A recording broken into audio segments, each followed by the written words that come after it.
Fala, meus queridos. Ih, rapaz, calma aí que o pendante está fazendo uma luz absurda. Deixa eu botar para dentro. Fala, meus queridos, bem-vindos a mais um vídeo. E vamos lá, fechamento semanal. Vou lembrar-lhes, semana que vem talvez a gente só tenha esse vídeo. Eu não sei se eu vou fazer ele à noite ou se eu vou fazer ele à tarde, tá?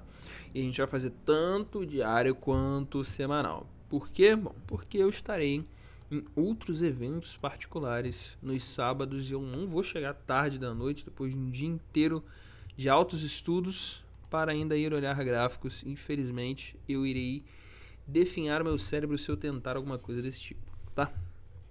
Então, dito isso, sigamos pois. Semanal. O que a gente tem? Inicialmente, uma leitura básica de indicadores. Primeiro, a gente tem um volume que foi até interessante, juntamente com o volume que o antecedeu, porém inferior aos últimos volumes. O que isso indica, Felipe? Indica uma consolidação de suporte. Por que uma consolidação de suporte, Felipe? Porque nesse primeiro volume aqui, nós tocamos uma região e deixamos uma boa quantidade de compra aqui. Aí o que aconteceu com o gráfico? Ele subiu e ele deu uma segunda oportunidade para quem não comprou da primeira vez. E aqui foi onde o pessoal que não comprou da primeira vez comprou da segunda vez. Ambos os volumes romperam a média de volume. E isso é legal, isso é muito legal. Indica que houve uma defesa dessa área específica. Então, quando a gente vê esse evento, dois volumes que romperam a média, que deixaram uma situação interessante para a gente consegue perceber que temos um suporte sim na zona que compreende a região dos 60 mil dólares por unidade. Este é hoje o maior suporte do Bitcoin. Qualquer coisa que irá acontecer de negativo no Bitcoin vai ser mediante a romper e fechar abaixo de 60 mil. Enquanto isso não acontecer, só temos um olhar possível, que é para cima, tá bom? Então, dito isso, dado esse disclaimer, Felipe, mas e aí, tu acha que realmente pode cair? Acho que amanhã a gente vai descobrir. E você vai entender o porquê. Bom, primeiramente, vamos lá. A gente continua ainda no nosso processo bem feliz, diga-se de passagem, de distanciamento das médias, tanto a média de 20 períodos quanto a média de 50 períodos estão bem distantes uma da outra. Isso significa que a tendência de alta continua muito forte, por quê? Porque ambas as médias estão apontando para cima. Então você tem longo prazo e você tem o médio prazo apontando para cima.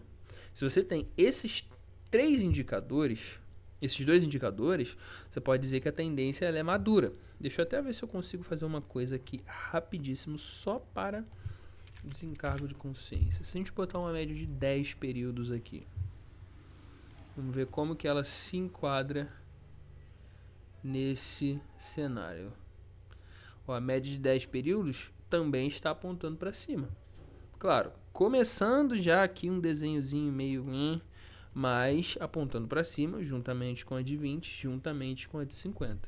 O que isso quer dizer, Felipe? Quer dizer que dentro de um processo, claro, isso aqui é uma agulhada de Didi meio feia, mas dentro de um processo de médias, a gente pode afirmar que a tendência de alta ainda se mantém, ainda é forte, ainda é, sim, uma tendência de alta, tá? Tivemos um pullback, claro, não foi um pullback em uma zona que nos agrada. A gente entende por que 60 mil, porque é um volume, é um valor inteiro, né? Assim como seria 50 mil se fosse o caso, beleza? E o que acontece? 60 mil, 55, 50 formariam sim zonas de suporte. Não é à toa que o Supertrend está aqui em 52 mil, porque são zonas de valores inteiros. Então a gente entende por que 60 mil. Porém, a gente tem a média ainda um pouco mais embaixo, a região dos 56. E é aí que eu digo que amanhã a gente vai descobrir por quê. O halving passou e com o halving tendo passado, a gente só olha para cima, para o alto e avante. Volto a dizer, num processo de cíclico, a gente está nessa região aqui aproximadamente. Você vê que ele andou de lado por um tempo e depois explosão para cima. Então a gente não sabe quanto tempo exatamente vai demorar para começar essa explosão para cima. A gente não sabe se o gráfico ainda vai andar de lado por mais um tempinho, dar outras oportunidades de compra na região dos 60 para depois começar a subir infinitamente, mas a gente sabe que isso vai acontecer. A gente tem fortes evidências cíclicas de que isso vai acontecer, tá? Então, amanhã a gente vai ter uma noção porque o Bitcoin agora ele está muito regido, pelo menos no que tange a volume, e é direcional pelo mercado tradicional. Por quê? Porque agora tem os ETFs, certo? Aquela galerinha que ficava um pouquinho de fora, agora está podendo investir de dentro, gastar uma grana de dentro, só que isso só é possível em horários comerciais. Então, só amanhã, com a abertura dos mercados, a gente vai ver de fato o impacto do halving. No impacto do halving, que vai acontecer a partir de amanhã, a gente consegue entender se o mercado vai querer buscar uma zona de suporte inferior ou se ele vai começar o processo de alta a partir daqui. Sendo bem sincero, olhando probabilidades, nós temos uns sinais interessantes de continuidade de alta. Por quê? A gente tem uma consolidação na região dos 60 mil dólares por unidade, o que em si é maravilhoso. E a gente tem também uma figura gráfica de reversão. Claro que isso aqui é só o início. Precisaria de uma segunda que rompesse a máxima dela e uma terceira rompendo a máxima da segunda. Aí a gente tem uma tripla evidência, é felicidade, né? Um dia eu ainda vou conseguir desenhar 3, 4 linhas seguidas retas, tá? Uma promessa que eu vou fazer para você. Até o próximo round eu consigo. Então é basicamente isso que a gente tem. Então, olhando gráfico a gráfico, olhando candle a candle, não é difícil dizer que a probabilidade amanhã seja disso aqui começar numa hype absurda, até porque só se falou de halving esse final de semana. Então, todo mundo tá com halving na cabeça, é halving, agora Bitcoin vai explodir, agora Bitcoin vai explodir, e o que aconteceu foi justamente esse tapa para cima. No finalzinho da sexta-feira, onde ele deixou uma movimentação muito louca, deixou um reteste inclusive de médias, tá? Deixou um reteste de médias, onde ele fez um candlezinho de reversão safado entre a média de 10 e de 50 do gráfico diário. E agora ele está no que diria o ponto chave aqui, é romper esse candle para cima, que ele vai romper a média de 20 períodos e continuar o processo de alta. Rompendo a média de 20 períodos do gráfico diário, ele também rompe a máxima do gráfico semanal. E aí a gente já entra na nossa primeira evidência, né, de continuidade de alta. Porque você bem sabe, tem gente que estuda por analistas apenas de candlesticks e vai botar um monte de ordem de compra aqui, com o stop aonde? Aqui embaixo. Se eu tô falando isso aqui, provavelmente gente que opera com bilhões também já sabe dessa informação. Então o que esses caras podem fazer? Permitir que o gráfico suba, ative as compras de todo mundo, suba um pouquinho, depois eles derrubam o gráfico, ativam o stop dessa garotada toda, e aí sim o gráfico volta a subir e fecha com um outro martelinho desse aqui. A Felipe, tu não tá meio apocalíptico, não? Já cansei de ver isso, cara. São anos e anos vendo essa mesma cena. Anos e anos vendo essa mesma cena. Exemplo clássico que isso acabou de acontecer aqui, ó. Deixou o martelinho, aí máxima. O que um carinha aqui fez? Vou botar uma compra aqui, então na máxima. Aí na segunda semana não ativou. Na terceira semana ativou a compra que o cara teria colocado aqui e estopou aqui embaixo. Ou se ele tivesse comprado aqui mesmo, nessa máxima aqui, ó, na máxima desse candle aqui, teria dado bom na primeira semana, ruim na segunda, e na terceira ele teria saído do stop, porque ó, a mínima foi atingida. Então, é o que eu tô te falando, isso são anos e anos vendo a mesma coisa acontecendo e as mesmas pessoas pagando o mesmo tipo de movimentação. Então, por isso, a gente não opera esses candles assim de fundo. Ó, aqui foi um belíssimo exemplo. Não era candle de reversão, era um candle de reversão, mas dentro de um cenário lateral, não foi muito legal. Aí ele foi e formou esse candle aqui. Bem tocando na mínima, um dojizinho, coisa linda, maravilhosa. E o que tu faz? Vou botar uma compra na máxima. Aqui não chegou a ativar, mas olha só como é que ele rompeu a mínima, entendeu? Então coisas como essa acontecem muito, a gente vê direto acontecendo, tá? Por esse motivo eu não me meto nesse tipo de negociação, eu prefiro não entrar. Aqui foi um exemplo, né? O cara que botou na máxima aqui, ativou no candle seguinte, estopou aqui embaixo. A gente consegue ver diversos exemplos desse, então eu não gosto de operar dessa forma, eu prefiro esperar romper a máxima e comprar na máxima com o stop lá embaixo. Felipe, mas o stop fica muito longe. Sim, fica muito longe. E aí o que a gente faz? A gente modela a mão. Se for o caso, a gente entra com um valor menor naquela operação, ou a gente tenta ali botar uns stops mais técnicos, tenta ver um tempo gráfico menor para posicionar stops mais inteligentes, né? Então eu acho que é muito mais viável a gente operar a favor das probabilidades, né? Eu falo muito isso no livro. trabalhe sempre a favor das probabilidades, porque você já está lidando contra institucionais, contra grandes players, contra baleias, contra governos. Todos esses caras operam Bitcoin. Desculpa se, né, seu guru de estimação nunca falou isso. Mas sim, você está operando contra Estados Unidos, contra Irã, contra Israel, contra a Rússia. Você está operando contra gente institucionalizada com bilhões e bilhões no capital. Entendeu? Você ali entrando com seus 100, com seus 1.000, com seus 5 mil dólares, e os caras entrando com bilhões. O mundo funciona assim. Como é que você faz então, Felipe? Você aprende o conceito não técnico somente. Técnica é importante. Mas você aprende também o conceito cíclico, que aí você entende que movimentações como essa aqui, por mais bonitas que elas pareçam, tem o seu risco. Entendeu? E o risco é, se todo mundo está pensando a mesma coisa, comprar aqui, estopar aqui, vai ter um fila da mãe pilantra que vai pensar o contrário e vai ver aí uma oportunidade maléfica de estopar ambos os lados e fazer grana. E você que está me seguindo não vai ser um dos bobos que vai cair nisso, tá? Então, se romper essa máxima aqui, você já começa a pensar em compras pelo menos próxima à região de 62. Talvez busque.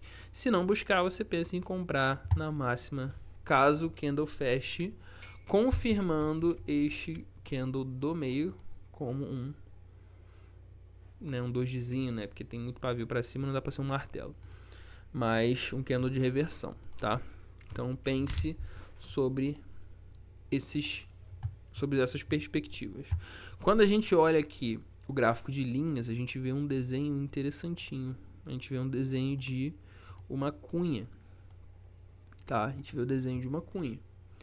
E uma cunha, vocês já estão cansados de saber, é um desenho que costuma romper para cima, tá? Um desenho que costuma romper para cima. Então a gente está vendo essa cunha aqui formando, a gente não sabe se é agora que ela vai romper, né? De repente ela acha um topo aqui, depois faz mais um fundo. Mas é uma cunha, pelo menos a princípio. Por isso, vale a pena a gente ficar de olho, tá? Principalmente no gráfico de linhas. O gráfico de linhas ele só considera os fechamentos.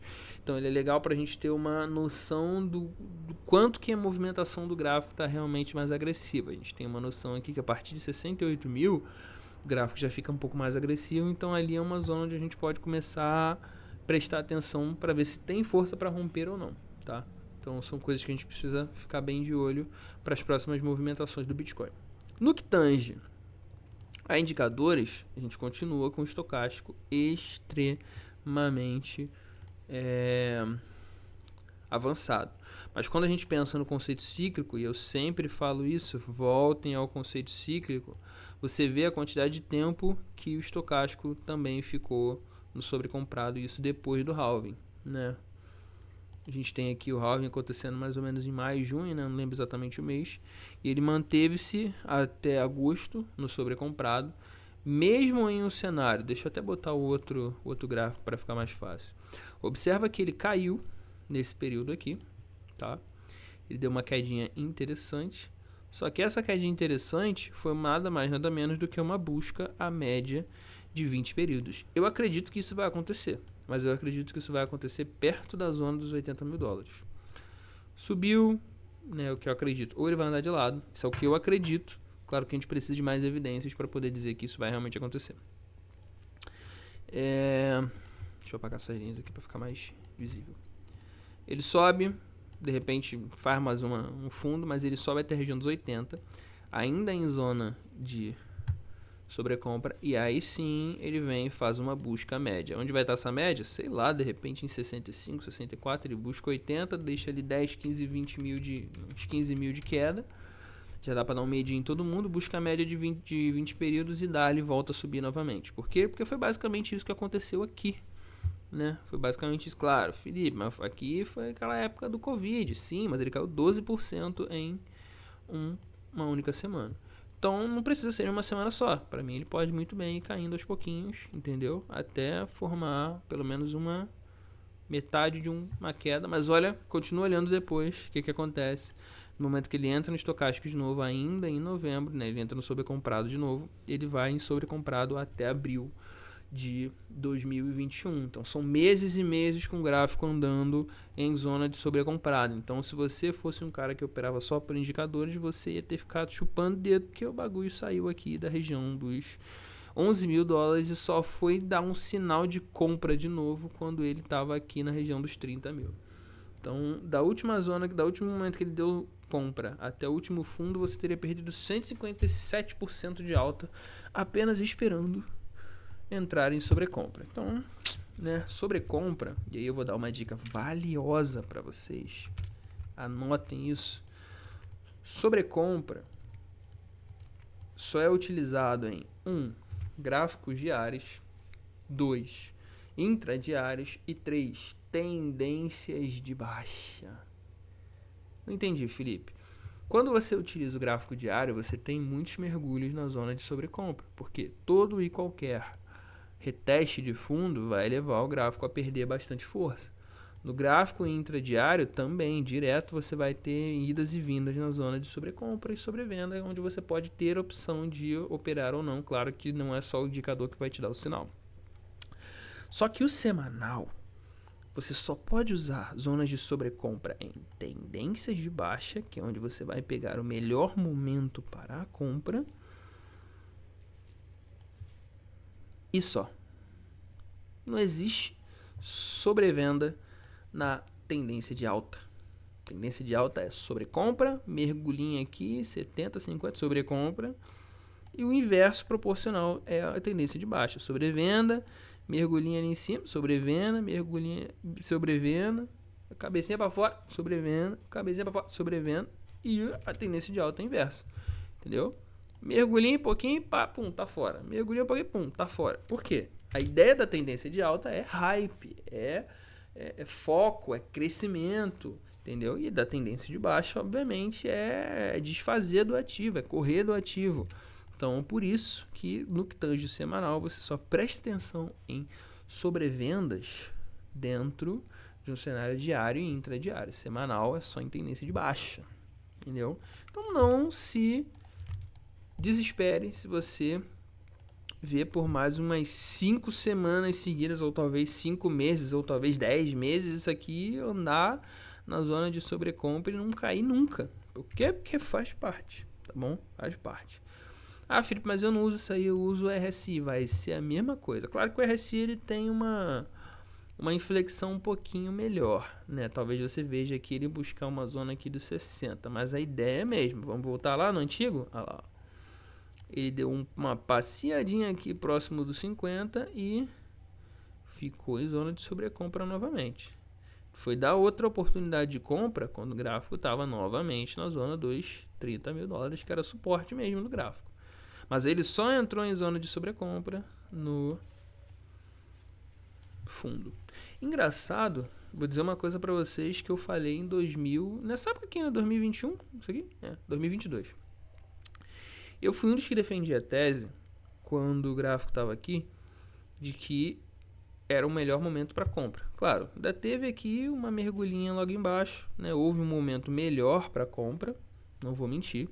Mas se você tivesse comprado aqui, próximo à zona dos 19 mil, agora você estaria com nada mais, nada menos do que 200% de lucro.